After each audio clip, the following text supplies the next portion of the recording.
Forum in Arawa discusses peace agreement requirements. New power grid to cover Highlands region.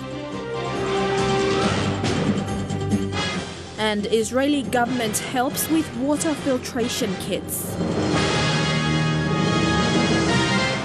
This is the National EMTV News with Helen Sayer. Good evening, this is Thursday's news. Thanks for your company. Bus services within Popondetta town will not be running for 15 days until operations are reviewed by the Arawa provincial government. This is one among other decisions the Arawa Provincial Executive Council has come up with to address the recent unrest in the province. It has also been decided that the access route along Bendora Street in Popondetta town will be sealed by tomorrow. Also decided was for a curfew to be imposed within Popondetta town from 9 p.m. to 6 a.m. The curfew is effective as of today. A liquor ban will be imposed for 15 days commencing today until the 1st of March. The Popondetta main market will be closed for 15 days until further notice. A team of Special Force police officers will be in the province to assist and boost manpower on the ground. With the referendum on the political future of Bougainville approaching, efforts to implement a key pillar of the Bougainville Peace Agreement are being put in place.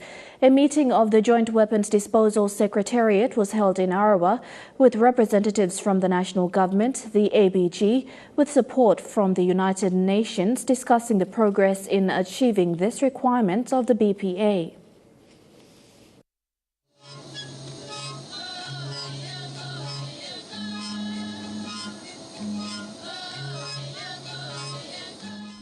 A delegation from the national government joined their counterparts from the autonomous Bougainville government for a one-day meeting in Arawa. The Joint Weapons Disposal Secretariat, co-chaired by Dennis Kouai from the ABG Department of Peace Agreement Implementation and Chris Asa from the Department of Prime Minister and NEC.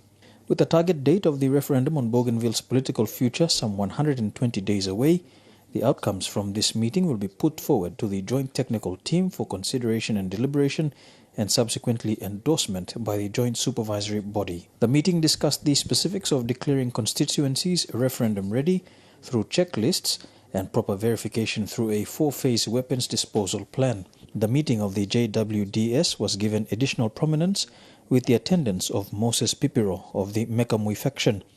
His attendance and willingness to be a part of the weapons disposal process is being seen as a step in the right direction in bringing about lasting peace on Bougainville. Mr. Pipiro presented a weapons disposal plan that is to be undertaken by the Mekamui government in the lead-up to the referendum exercise on Bougainville.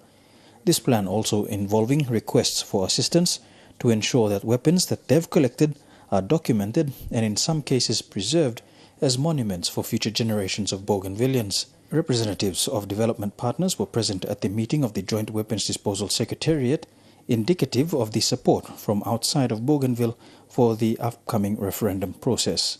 Merabatulo, National EMTV News, Arawa.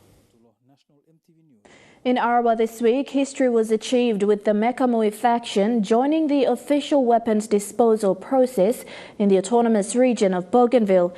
Represented by Mekamui Defence Force General Moses Pipiro, the group committed to being a part of the weapons disposal exercise in the lead-up to the referendum on Bougainville's political future. They are now a part of the Joint Weapons Disposal Secretariat and have been invited to contribute ideas on how this island region can achieve full weapons disposal in line with the Bougainville Peace Agreement. Mary Batulo reports from Arawa.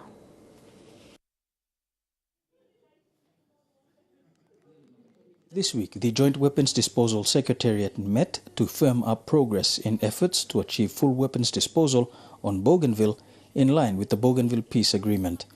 Whilst the participation of representatives from the national government and autonomous Bougainville government was as usual, the attendance by the Mekamui was a highlight, with its Defence Force General Moses Pipiro in attendance. A man of very few words, this once feared leader of the faction that was not a party to the Bougainville Peace Agreement made known the Mekamui's stance on efforts to dispose of all weapons on Bougainville, weapons that are still in the hands of various factions of ex-combatants. Speaking to EMTV News, General Pipiro explained the reasons behind the decision to join the official weapons disposal process. According to General Pipiro, the referendum is viewed as a way in which the people of Bougainville finally have their say on an issue that has been at the forefront of their struggle for self-determination for many years. Inokat walk now.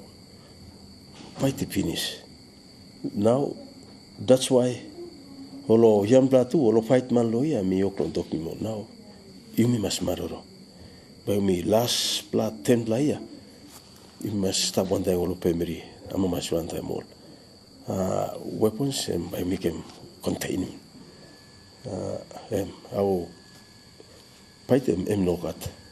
At this meeting, the Mekamui faction was welcomed and officially welcomed to be a part of the efforts of the JWDS as it works to fulfilling a pillar of the Bougainville Peace Agreement. With the participation of the Mekamui faction in the efforts of the Joint Weapons Disposal Secretariat, there is renewed hope that despite the short time frame before the referendum target date, work can progress in declaring constituencies weapons-free and referendum-ready to allow for the referendum exercise to proceed in peace and with credibility. So me ama mas tete tu and best time tu. Me no sabe sin down all slakai meeting one time all big man. Musem jambla oli makim Papua New Guinea government na Orika, ABC, na NGOs too, and so that's what me feel me ama mas tete. Me could play discussion then. By me holding hand in it, move forward. Ready or readiness to the referendum. Merabatulo, National EMTV News, Arawa. PNG Power Limited recently signed a memorandum of agreement with landowners in Southern Highlands Province and Hela to connect new transmission lines there. It is a new national power grid which will provide solutions to the frequent power blackouts in the Highlands region. After the completion of the lines and substations, Highlands provinces will stop using the Ramu grid at Yonki Dam in Eastern Highlands Province.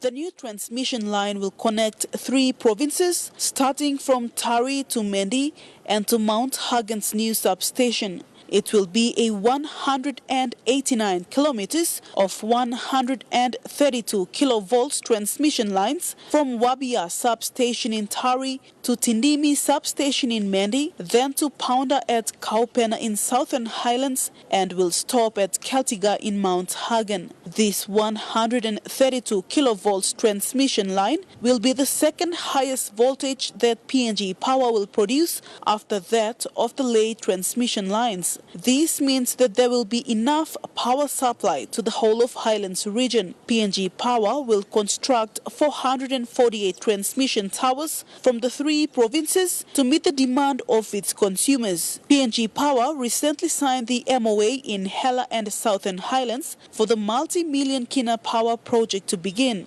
The main substation will be in Mount Hagen, and then power will be distributed to all of Highlands region. The Ramu grid will supply power to Ley, Madang and parts of Eastern Highlands due to much of its machines being old and needing maintenance. Fasinat Yama, National EMTV News, Mount Hagen. The government has allocated funds for the Kadova resettlement. However, the Kadova Restoration Authority still needs to be established, according to Planning Minister Richard Maru.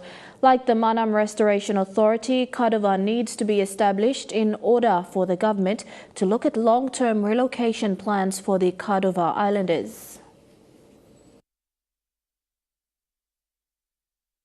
And when we are catering for the Kadova people, we also going to look at the long-term relocation plan also for the Amharic people as well within the Angoram district. So we are going to look at all of that when we start looking at the relocation plan. But first of all, the Minister for the Government and the Member for WIWEC needs to bring through to Cabinet and to Parliament, table the bill for the establishment of the Restoration Authority. So like Manam, we can move towards the relocation phase. This is the news on MTV. More of today's stories on the other side of these short messages. Stay tuned.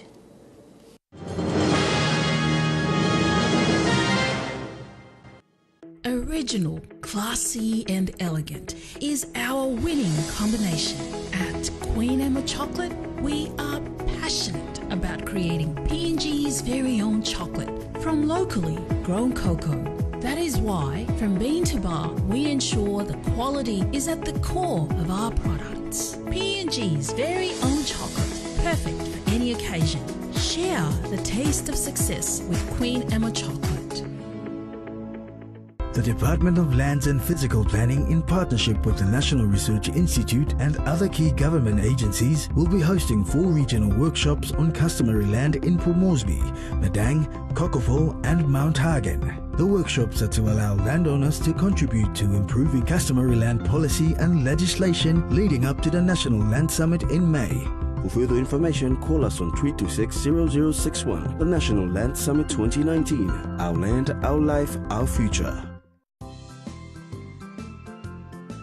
My baby is growing up so quickly, and I know it is important to give him a mix of the right nutritious foods for his growth and development. So I include a bowl of Cerelac in my baby's diet every day. It's packed with the goodness of rice and soya. It's so quick and simple to prepare, and is a source of iron, vitamins A, C, and B1, essential for his development.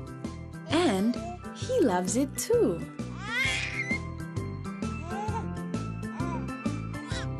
Big nutrition for small tummies. It's on again. Back to school with Colgate and Protex. Win computer sets, sports kits and other great prizes for your school. Simply register your school to enter the competition and start collecting empty packets of Colgate brand toothpaste, toothbrush or Protex soap to earn points to win great prizes. School registration closes on February 22nd, 2019. Brush, brush, brush, 2 times a day. Brush with Colgate.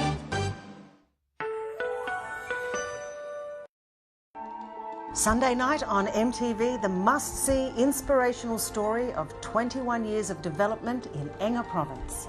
We are very fortunate to have political stability in Enga Province. It will produce about 10 to 12 megawatt. This is one project that will really change the landscape of Enga. People who want to know about development should come here. Enga Province, 21 years of action. This Sunday at 8 p.m. on your #1 to watch. Welcome back. The Jaffa Community Health Post in Kainantu, which was built under the ADB-supported Rural Primary Health Services Delivery Project, has officially opened. The project is delivering high-quality health services to PNG's rural population across 8 provinces. The main beneficiaries of improved rural health services will be women and children. ADB Country Director David Hill says this is the 22nd health post to be built by the project, which aims at helping PNG's Department of Health strengthen the health system and address inequities in health service access. After the ceremony, officials met with members of the local Kainantu community at Jaffa, a village of approximately 10,000 people located in the Eastern Highlands. ADB's Board of Directors, provincial government officials and representatives from the Australian government were also present for the ceremony. In addition to the Eastern Highlands, the project is also supporting rural health services in Milne Bay, East Sepik, Enga, Western Highlands, West New Britain, Morbe provinces and the autonomous region of Bougainville. Department of Community Development and Religion Secretary Anna Solomon says the newly created Child and Family Services Council is on track with preparations to implement the Lukautim Pikinini Act. Also, the chairperson of the council, Mrs. Solomon, says the members have so far had 2 meetings. Discussions from these meetings have seen the endorsement of 33 child protection officers. Other major outcomes were discussions for a database for reported cases of children and families throughout country. Mrs. Solomon says this will be the first national database of this kind. The council was launched last year and coincided with the swearing-in of its members. It is in charge of overseeing the implementation of the LPA. We also had a look at the 2019 plan for the Office of Child and Family Services. What are their plans for 2019 and what do they hope to achieve? Before they even go past the police compensation and all those come into play, and most of them don't go past. The Department of Community Development and Religion has successfully rolled out a national informal economy audit and data entry in all 4 regions of the country.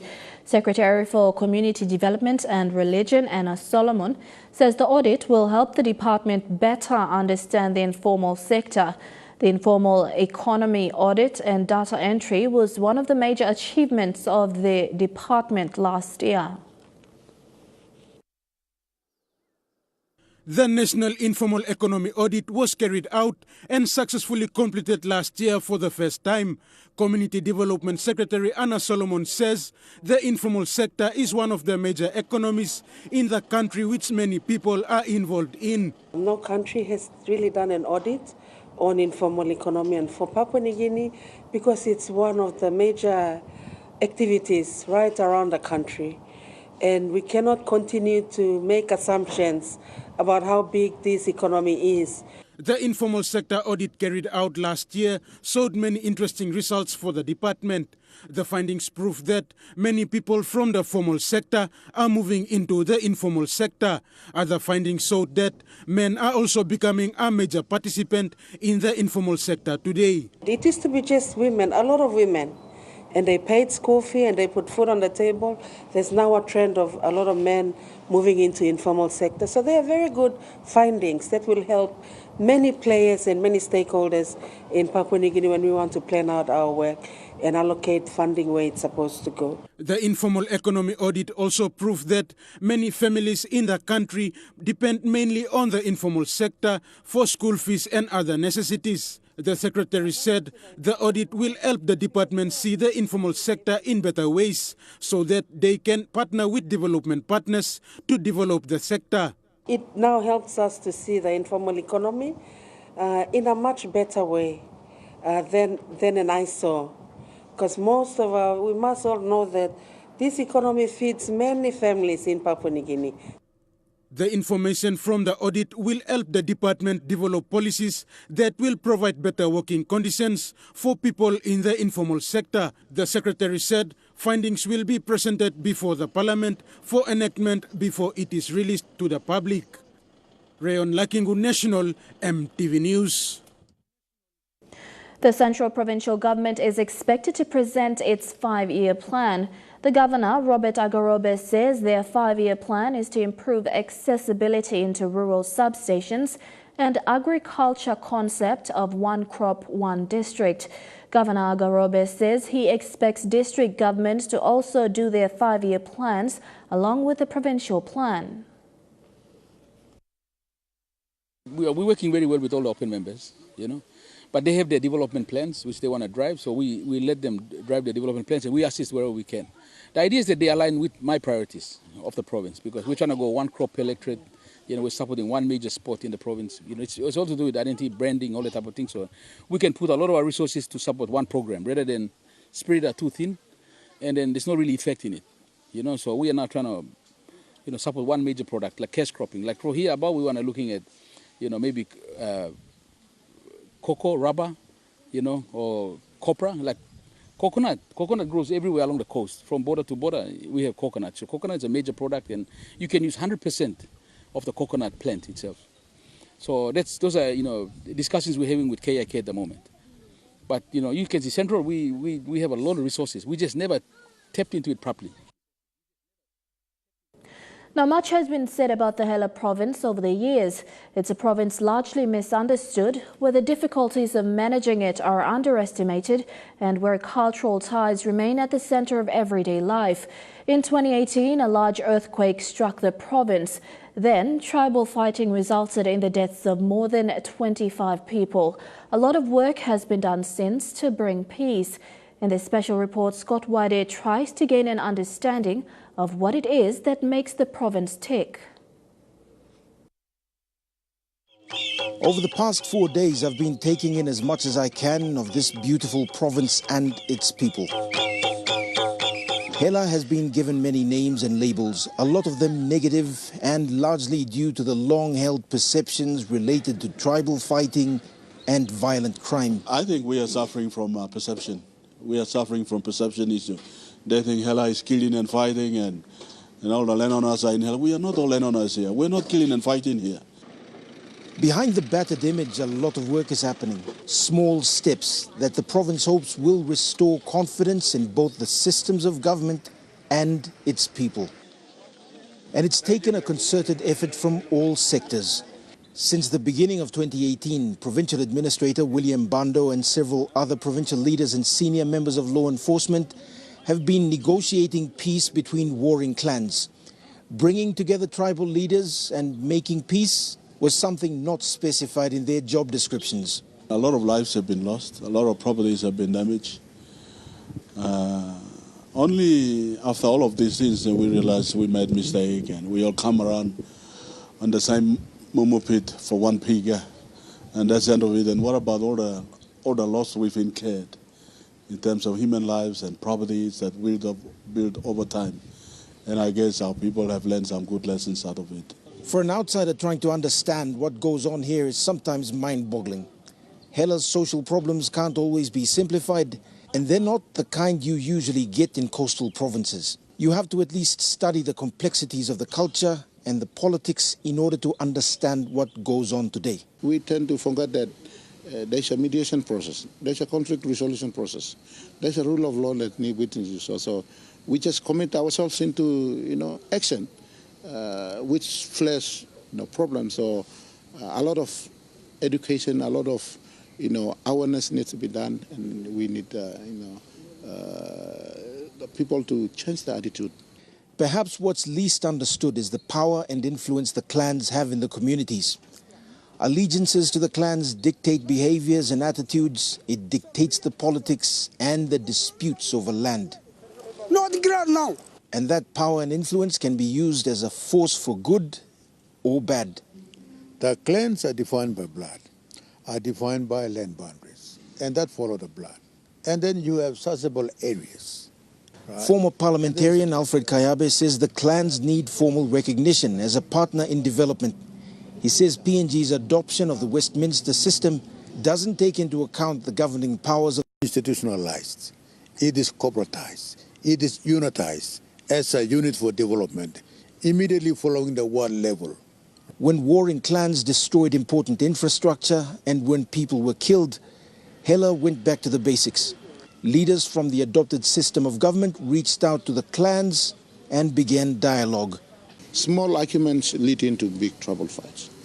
And people need to be equipped and educated and be made aware of how conflict resolutions are done, and that is the area that I need to tackle. I think I commend the hard work of the Administrator William Bando. He's taken initiative with the governor. They're going straight to the fighting areas and say stop. And the people have laid down their arms already. But to really bring back normalcy, there's still fear in there. They cannot travel from one area to another area. And those are issues that we need to, and nobody will solve it for us, and we alone have to do it. In many instances, the government justice system doesn't work here. People prefer to settle disputes through mediation, and Hela Province is still trying to find the right mix. Scott Waide, National EMTV News, Tari. This is National EMTV News. Stick around. We have more for you after this break. Stay tuned.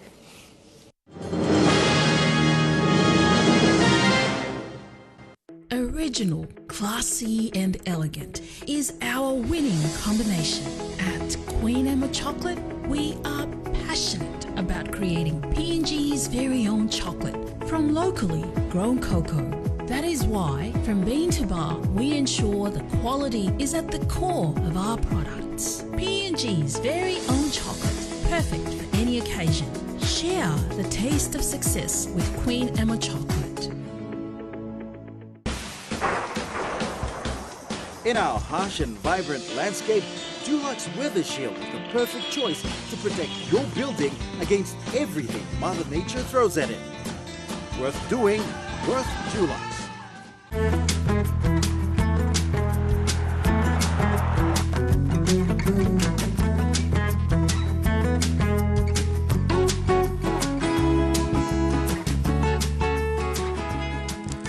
Are you looking for something to chew? Yes, I am. But it's more difficult to find something to chew. Not if you're so picky.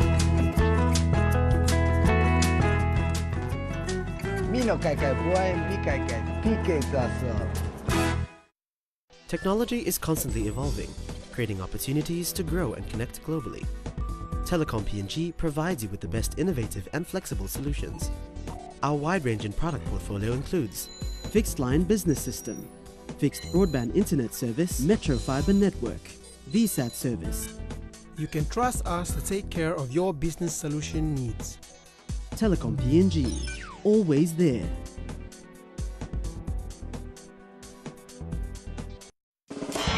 At Brian Bell Home Centers, we know that good sports always win. Whether you're kicking the goal for your team or reaching for great heights, pushing a little harder to go that extra mile to achieve your personal best. So when you're ready to unleash the champion within, go to Brian Bell Home Centers. We have everything you need to make your sports activities a winning experience. Men's BBL, first semi-final. Tonight, Hobart Hurricanes will battle against Melbourne Stars at 9:30 p.m. For second semi-final, Melbourne Renegades will take on Sydney Sixers at 7:30 p.m. on Friday.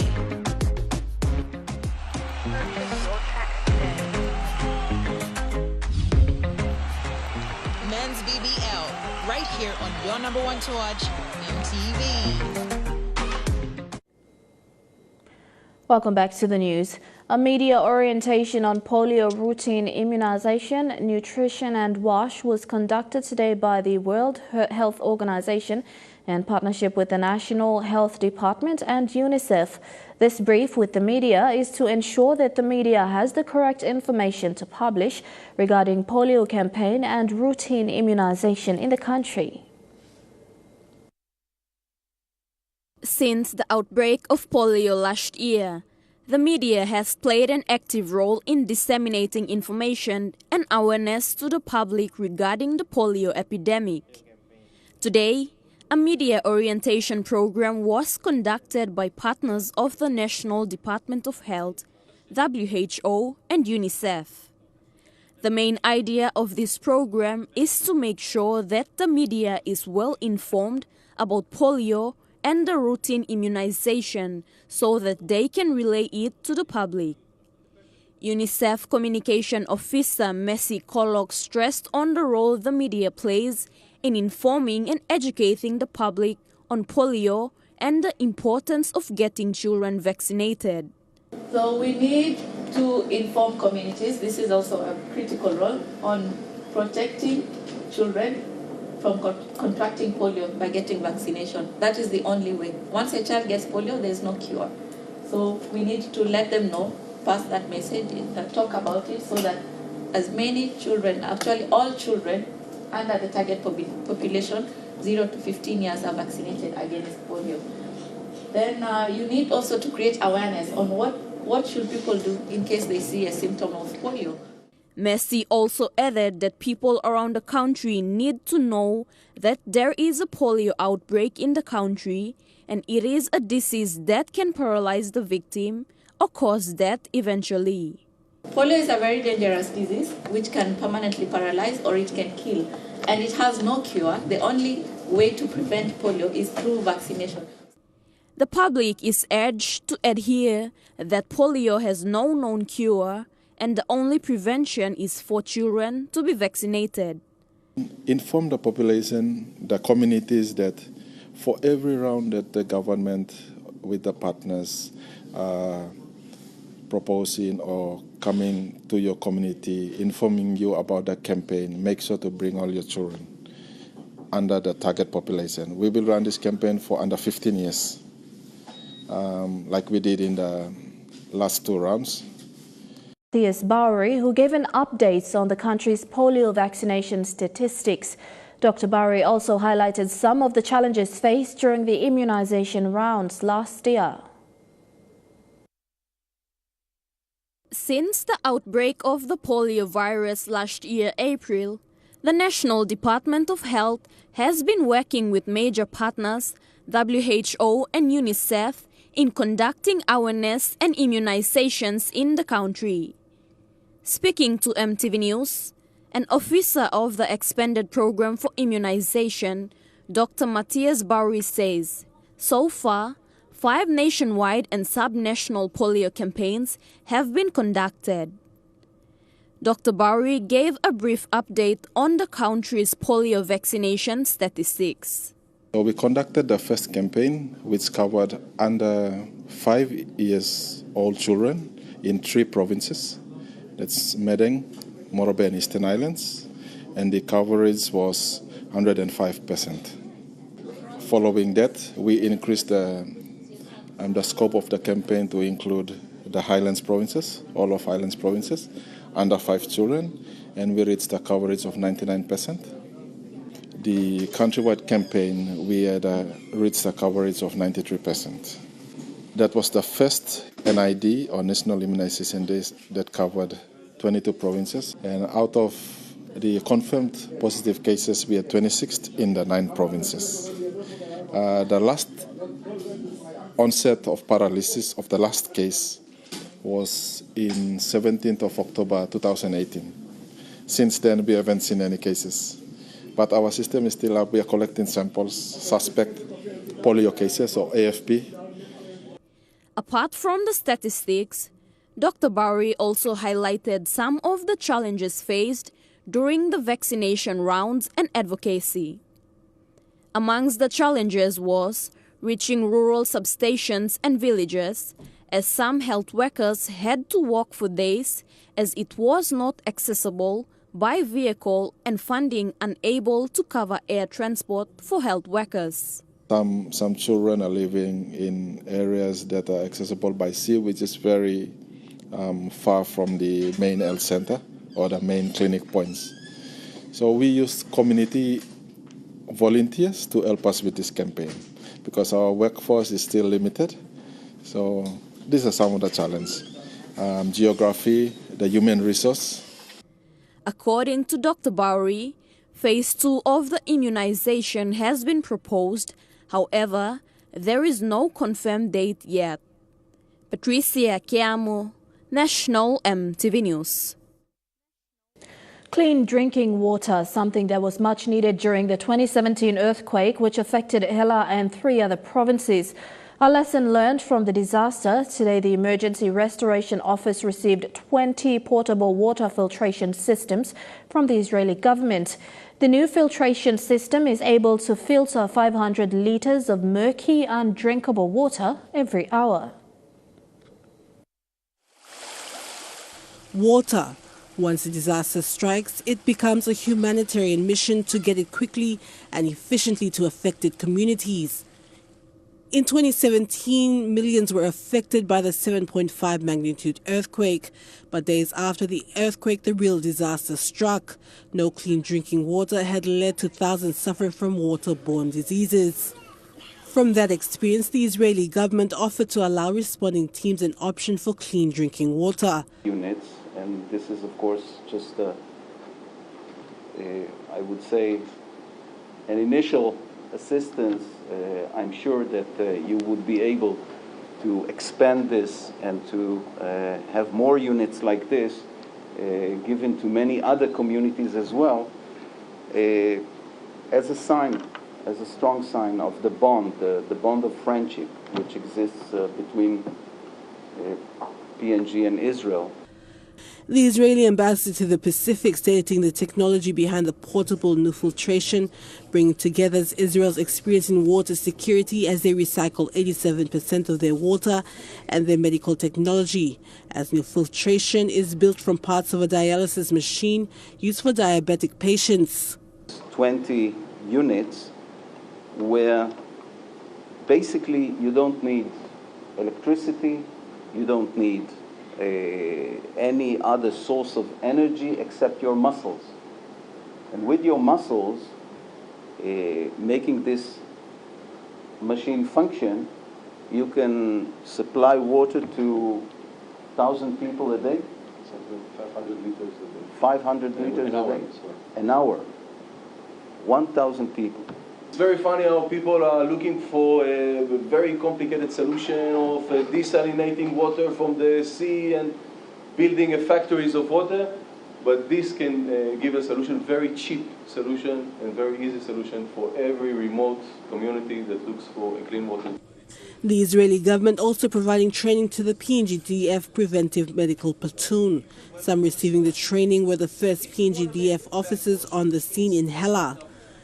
Going forward, Emergency Controller Dr. Bill Hamblin says it is worth looking into to have more than 20 filters in the country. Obviously, we want to see how they operate in our environment, how we can operate them. And once we're satisfied with that, then certainly we'll be looking at the future of them, because and I'm sure they will meet our expectations. The new filtration systems are expected to be sent to the Western Province in the coming days after training is conducted. Adelaide Sirax-Kari, National, EMTV News. Turning overseas now, Australia has been hit with extreme weather as scorching heat, a strong cold front and dust storms sweep the nation. Fires, floods, a dust storm and now snow.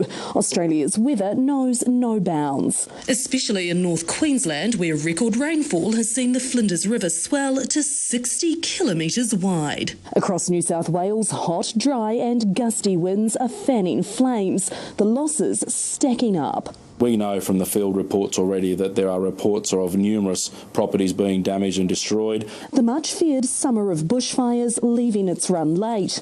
Locals grabbing what they could. Colin Cribbs managed to save his car and his pet parrot. The forecast is bleak. The fire season is far from over, and as a matter of fact, just in the last couple of days, yesterday would go down as probably the worst fire weather day we've had so far this season. In Tasmania, a polar opposite. Snow falling on communities threatened by raging bushfires just days ago. Near zero temperatures getting a warm reception from firefighters, including a contingent of Kiwis.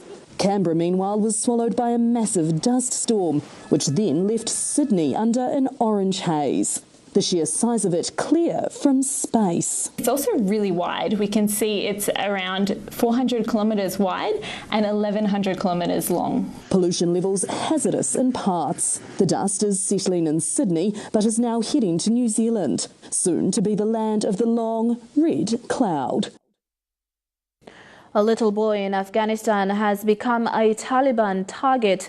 The 7-year-old, who became an internet sensation thanks to a picture of him wearing a homemade Lionel Messi jersey. Fame has a totally different price in Afghanistan. Meet Murtaza, aged 7. His bid to emulate his football idol, Lionel Messi, with a plastic bag as a football shirt and a handwritten number 10, went viral over 2 years ago. He got this signed shirt and even met the Argentinian star in Qatar. But this is a story of unintended consequences and how celebrity in Afghanistan doesn't mean paparazzi or footballers' wives, but threats and fleeing your home in the night. Soon after Murtaza's fame, the Taliban attacked their village. The Taliban were killing our relatives, he says, and they were searching houses.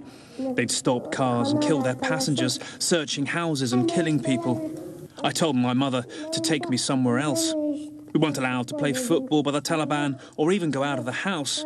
We used to hear the sound of heavy machine guns and Kalashnikovs and rockets at home. We also heard people screaming. Then my mother decided to bring me here. His father took them to a nearby city, but had to stay behind to fight. The last time I saw my father, he says, was on the first day we came here. Then he went back, and I haven't seen him since then. I miss him so much. When he calls my mother, I also talk to him. Even here, they live behind closed doors, says his mother, Shafika. It would have been better if Murtaza hadn't gained fame, she said. He spends all of his time here, inside the house. Not only the Taliban, but some other groups have started thinking that Messi might have given him a lot of money. We stopped sending him to school because we were being threatened all the time. She appeals again to Messi to help them leave Afghanistan. But their story is just one in the spotlight, where there are millions of displaced here in the growing darkness. Murtaza hails from the Hazara minority often persecuted by the Taliban and fearful of their ascendance in any peace deal with the Americans. In Kabul, I cannot go outside the house, he says. My mother doesn't let me go out, she's afraid. I only play with my friends inside. When I was in my hometown, I couldn't wear my Messi jersey because I was afraid somebody would hurt me. I want to be taken from this country because there's fighting here. I want to become a football player like Messi and play with Messi. Caught now, like much of the country, in the gap between how much foreigners are willing to do to help and what Afghans need. One of the world's most notorious drug kingpins has been found guilty on all 10 counts against him in a New York court. But since El Chapo was apprehended in 2016, both violence in Mexico and drug abuse in the U.S. have continued to rise. He was the reputed leader of one of the biggest transnational criminal organizations in the world, shipping drugs to the United States and Europe by the ton. Now, Joaquin Guzman faces the prospect of spending the rest of his life behind bars. What was El Chapo's reaction to the guilty verdict? He wasn't stunned. I mean, I think he fully expected this. This case was impossible to win. I think he was convicted before he even came to America. In Mexico City, President Andrés Manuel López Obrador sends a message to those in the drug trafficking business. La libertad. Freedom, he says, is precious, and you shouldn't be causing harm to others. There was mixed reaction to the verdict in Sinaloa, El Chapo's native state. He was captured here, and he should have been tried here, this man said. Security analysts say the bloodshed hasn't stopped in Mexico, even with El Chapo gone. If you follow the data closely, violence in Mexico has increased in the last 2 years, the last year and a half. It's at historic levels. And in part can be explained because there is an ongoing feud among 2 or 3 different cartels. During the trial, prosecutors didn't take any chances. The jury was partially sequestered and it was kept anonymous. After roughly 34 hours of deliberations over 6 days, jurors found Joaquin El Chapo Guzman guilty on all 10 counts related to his role as the reputed leader of one of the largest drug trafficking enterprises around the globe. Will extraditing El Chapo to the U.S. and putting him in jail for the rest of his life change anything? His attorney told CNN the answer is a resounding no. The problem with America is getting rid of Chapo.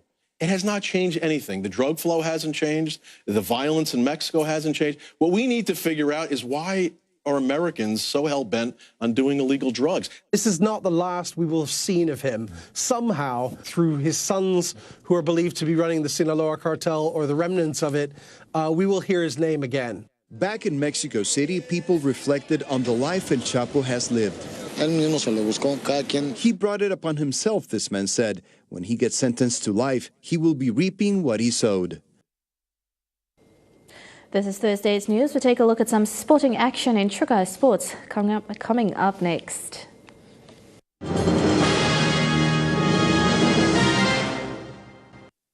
Original, classy and elegant is our winning combination.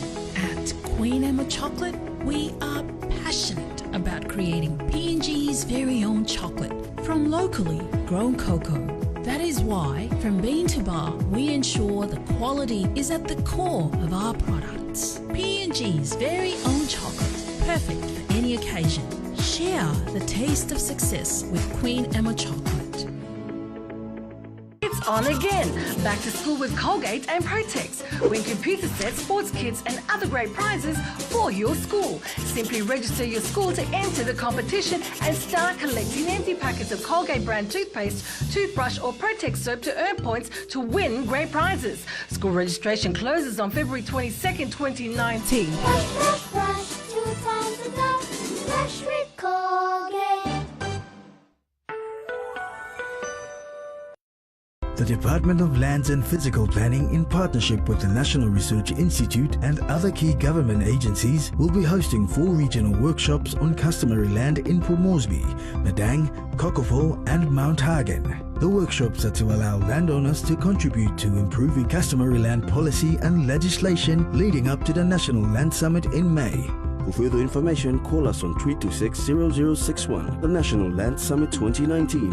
Our land, our life, our future. We're hoping that our attention to detail makes you smile.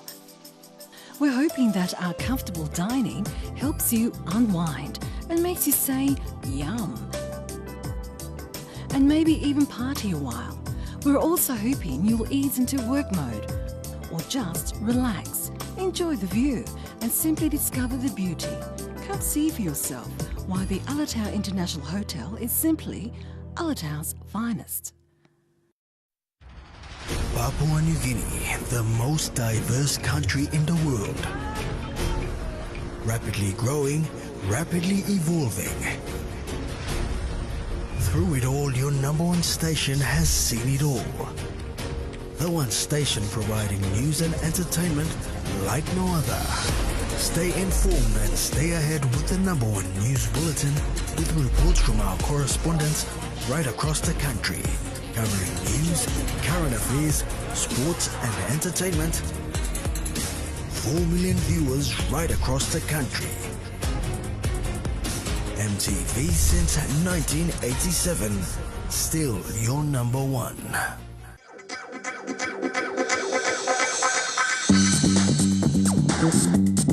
Trukai Sports.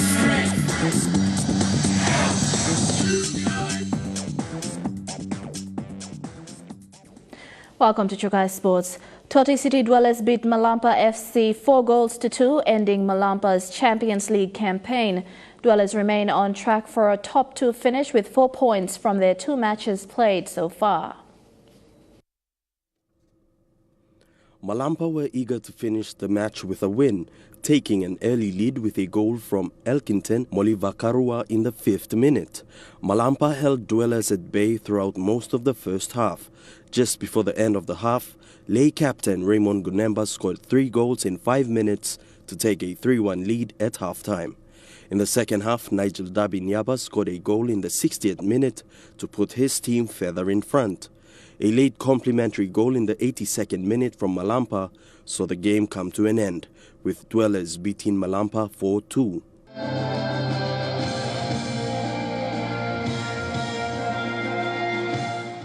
In Group B of the OFC Champions League, FC Morobe Wawens faced yet another disappointing loss, losing 7-0 to AS Central Sport. Wawens coach Peter Porari says though they had chances, lack of concentration was what cost them the game. We stayed positive. As I said, chances we should have converted that into goals. Our opponent were the better side of the day. From the build-up, they executed very well. So they are well organized. But I think we stood up with a fight going down. As chances, I said, we had all the chances of scoring, but we can't. So. The win means AS Central Sport leads Group B with 6 points, while FC Morobe Wawens will play for pride when they take on Solomon Islands Henderson Eels on Saturday. Elijah Levet, National MTV Sports. With 4 months remaining to this year's Pacific Games, PNG High Performance is currently busy day in, day out, helping national teams prepare for the Pacific Games.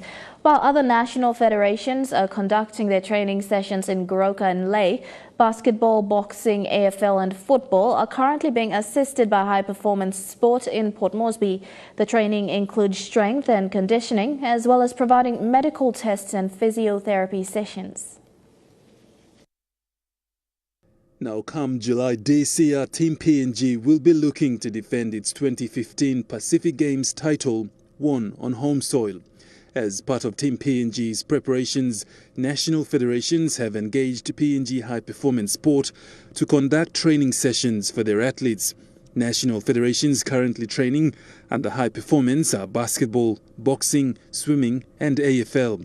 Similar training by High Performance Sport is also being conducted for national federations based in Goroka and Lae respectively. At High Performance, national teams are working on strength and conditioning, nutrition and hydration, fitness, physio and medical tests. While most of the national federations have made selections for their train-on squads, those yet to make selections or carry out national tournaments and selection trials are encouraged to do so and bring their team to high performance for further training. Team PNG at this year's Pacific Games is expected to witness many young talents. Original, classy and elegant is our winning combination. At Queen Emma Chocolate, we are passionate about creating PNG's very own chocolate from locally grown cocoa.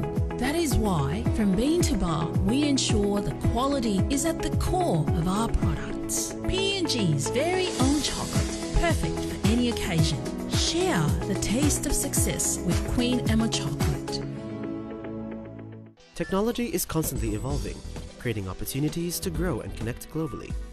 Telecom PNG provides you with the best innovative and flexible solutions. Our wide-ranging product portfolio includes fixed line business system, fixed broadband internet service, Metro Fiber network, VSAT service. You can trust us to take care of your business solution needs. Telecom PNG, always there. At Colgate, we believe every child has the right to a healthy, bright smile. We educate children through Colgate's Bright Smiles, Bright Futures program by providing children, teachers, and families with the tools to make good oral health a lifelong habit. Each year, Colgate reaches over 450,000 children in PNG with this program. We are dedicated to turning the bright smiles of today into the bright futures of tomorrow. Together, let's keep PNG smiling.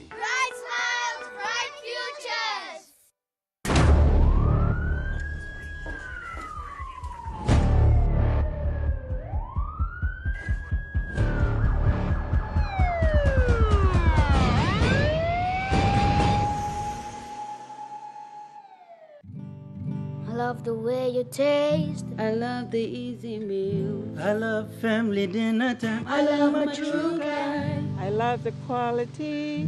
I love the yummy smell. I love the energy and strength. I love my true kind. So many reasons, all of us agreeing to put on your t-shirts and let's all sing. I love my true kind. I love my true kind. I love my true kind.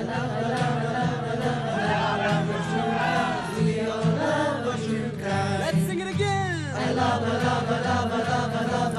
true kind. I love my true kind. PNG's rice, the very best rice. Let's get your love of true kind.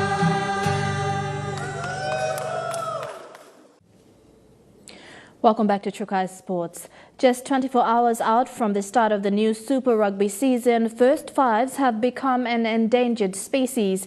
The Hurricanes, Blues and Highlanders are starting players with little or no Super experience, while the Chiefs open their campaign with a player who doesn't usually play in the position.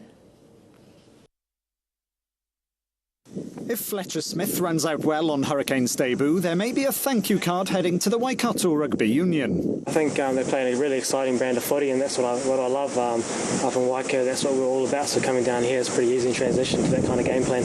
And it looks as though he's transitioned pretty easily, catching the eye of Saturday's captain and halfback partner TJ Perenara earlier this week. He'd be one of the more skillful players I've seen in my career. His catch pass, his ability to kick off both feet, and his ability to take the line when the opportunity presents itself, it's been pretty impressive to watch. Coach John Plumtree opting for returning Hurricane James Marshall as cover on the bench. The Chiefs have been forced to roll the dice too. With Damien McKenzie out injured and on tennis duty this week, they've gone for the inexperienced Orbin Ledger at first five. All 7 of Ledger's Super Rugby caps came in the midfield for the Blues last season. But he'll at least have one of the most experienced first fives as backup in the recalled Stephen Donald. Orbin's been great and he's been playing really well and making some good decisions, and Stephen, although he hasn't been around much, he knows how to run a ship, so we're in a good spot. Even the new captain putting his hand up if the injury scare gets any worse. I wouldn't be afraid to give it a go, but... With Josh Ioane leading the Highlanders backline and Otere Black finally running out for the Blues, it means that Richie Mo'unga aside, there's only 8 starting appearances at first 5 between 4 of New Zealand's regions. A perfect chance to see just how deep the national first 5 stocks go. And that story wraps up Trukai Sports for tonight. Up next, the weather details for the next 24 hours. Trukai Sports.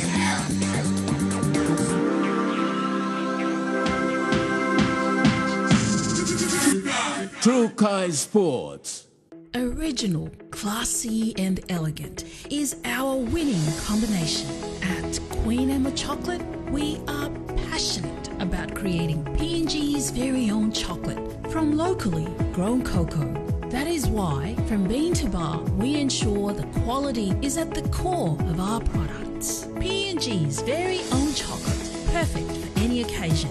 Share the taste of success with Queen Emma Chocolate.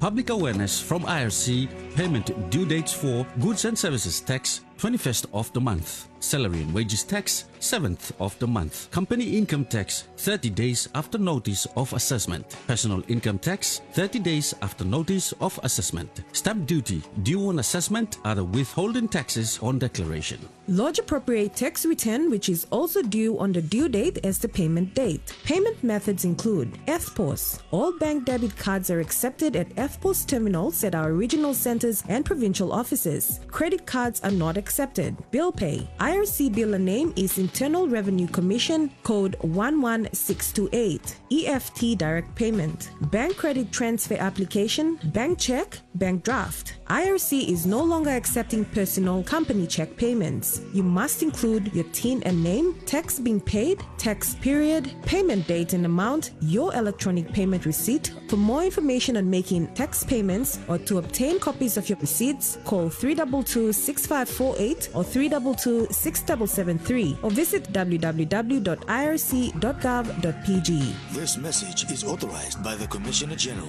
IRC.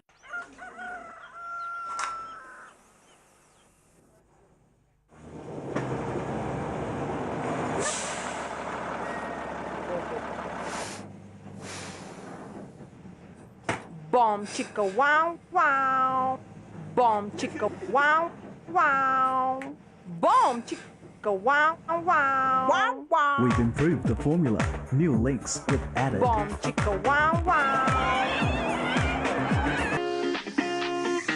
Taste of PNG.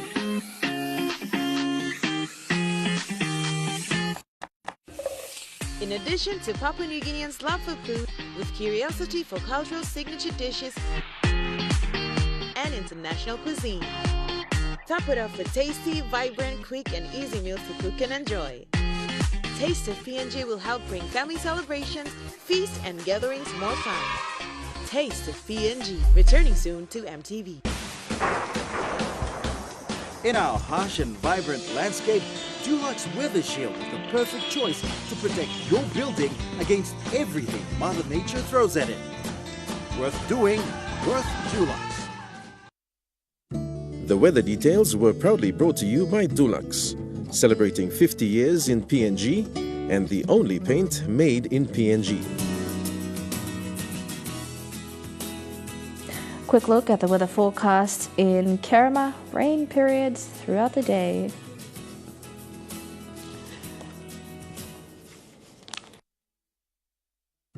The weather details were proudly brought to you by Dulux, celebrating 50 years in PNG and the only paint made in PNG. And that's been the news, sport and weather for today, Thursday, February 14, 2019. On behalf of the news team and myself, happy Valentine's Day. Have a good night.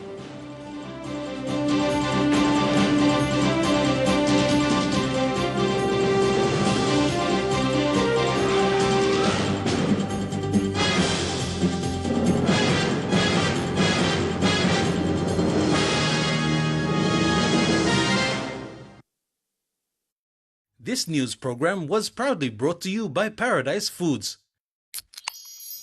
and Paradise